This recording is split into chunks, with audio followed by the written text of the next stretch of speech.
Edward Snowden says we are all being forced to live through engineered panic. Nikki Haley announces she is running against Trump for president. The White House refuses to come clean on what they are shooting down, and Ukraine has blown up one of their own bridges as Putin unleashes a zombie army on Bahkmut. Thank you so much for liking and sharing these videos. I'd also like to thank today's video sponsor, Alex Alberon and Company, and I'll tell you about their amazing offer later in today's video.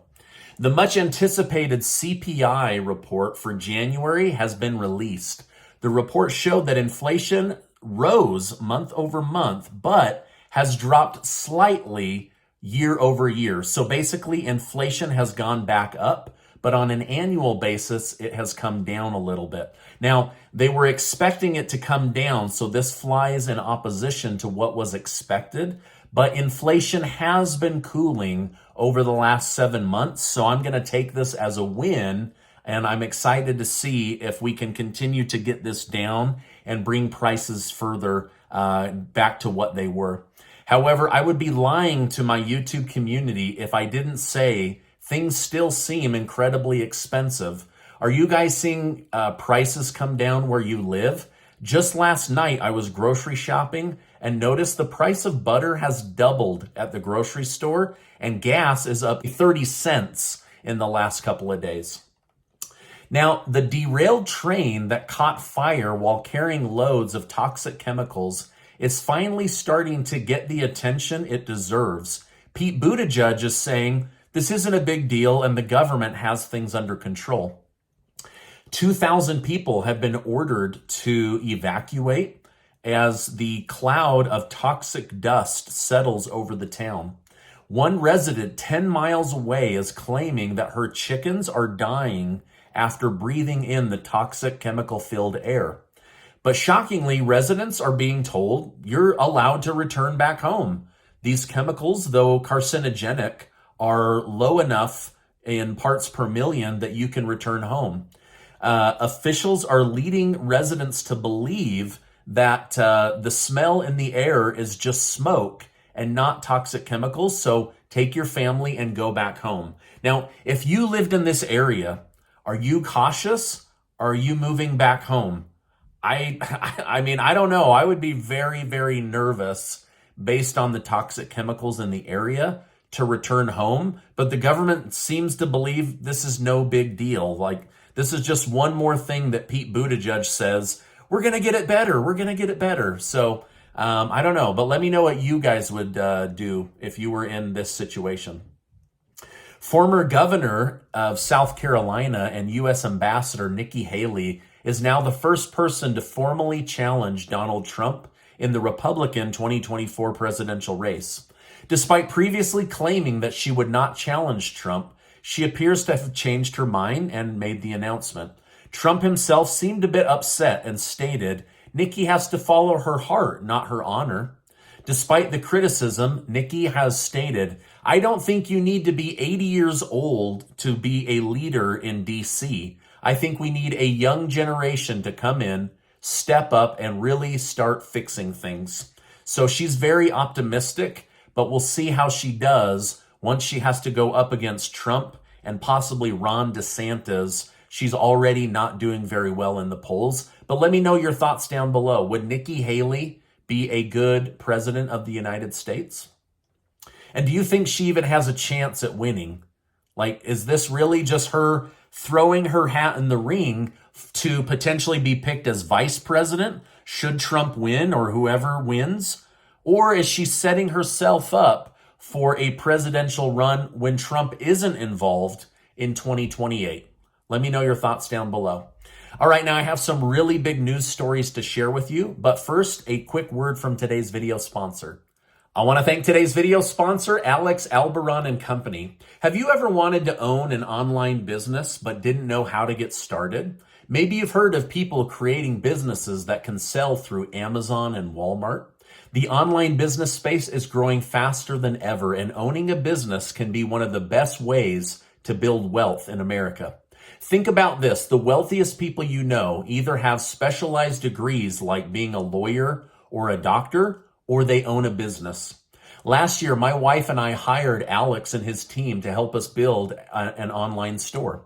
I've been successful on YouTube, but that doesn't directly translate to being successful running an online business. So we found a coach and a mentor to help guide us through the process.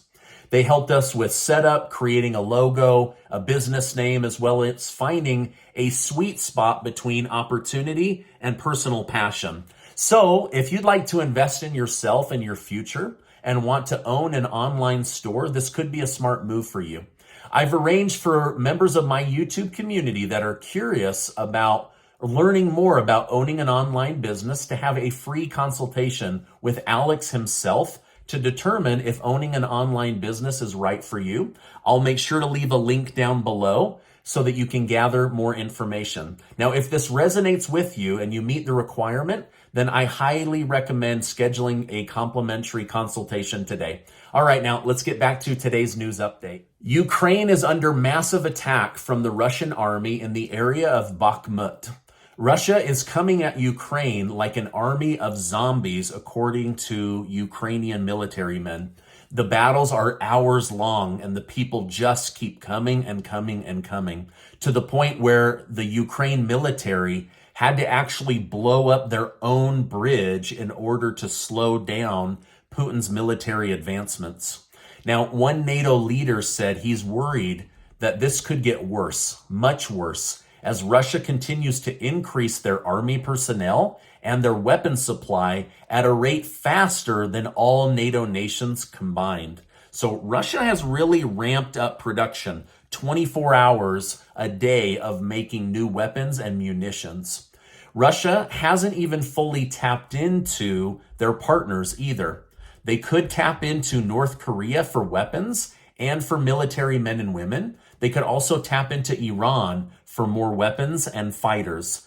Imagine where this war could lead if Putin suddenly called on his allies to back him up with bodies or with more military weapons and munitions. So this is something that NATO is really, really worried about. And again, Ukraine had to blow up one of their own bridges just to stop this zombie army from advancing over and over and over again for hours on end. Now, a shroud of mystery still remains regarding the 3 unidentified aerial objects that were shot down by the military. The White House has stated, thus far, we haven't seen any indication or anything that points specifically to the idea that these 3 objects were part of the China spy balloon program, or that they were definitively involved in external intelligence collection efforts. So in layman terms, they're basically saying, we don't think that these are part of the Chinese espionage program, but we also don't know what we just shot down.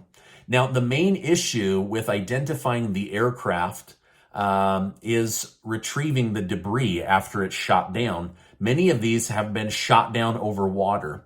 However, the government has just stated that they believe they are all benign and not a threat. National Security Council spokesman John Kirby stated, given that we've been able to ascertain thus far the intelligence community considering, again, as a leading explanation that these could just be balloons tied to some commercial or benign purpose. So they're basically going around shooting down all this stuff, but then they don't know what it is, and they don't know what country it came from or what it is that they're shooting down. Now, Edward Snowden, the famed intel whistleblower who exposed that the United States government was spying on its own citizens, has stated, it's not alien. I wish it were alien, but it's not alien. It's just the old engineered panic, an attractive nuisance ensuring NatSec reporters get assigned to investigate balloon BS rather than budgets or bombings. So basically he's saying this whole thing is a giant distraction so that you don't see how much the government is spending or where they're dropping bombs. The entire thing is engineered panic to get you distracted. Sadly, I think this might all just be a show of force to make the military and our sitting president look tough after being thoroughly embarrassed on national television by China. So I don't know. Let me know your thoughts down below. What do you think is really going on? Why are they shooting these things down? What are they? Why are they not telling us what they are? The whole thing is very, very suspicious. But again, my gut tells me these aren't UFOs from extraterrestrial planets. This is probably a show of force in order to make the president look better after being embarrassed by China. All right, now Casey and I are giving away $10,000 in cash. 10 of you are going to win at the end of February. I will leave a link so that you can go get your name entered to be one of the winners. Also, check out Alex Alberon and Company. If you've wanted to learn about building a Walmart or Amazon online business, now is the best time to learn. It can be a great investment and a great way to build wealth in the United States. Now, before you go, I want to remind you that you are amazing. Never, never, never forget that. Before you go, please click on this super important video and hit that subscribe button and turn on your notifications. There's a lot of places to get your news today, so thank you so much for stopping by, and I'll see you on the next video.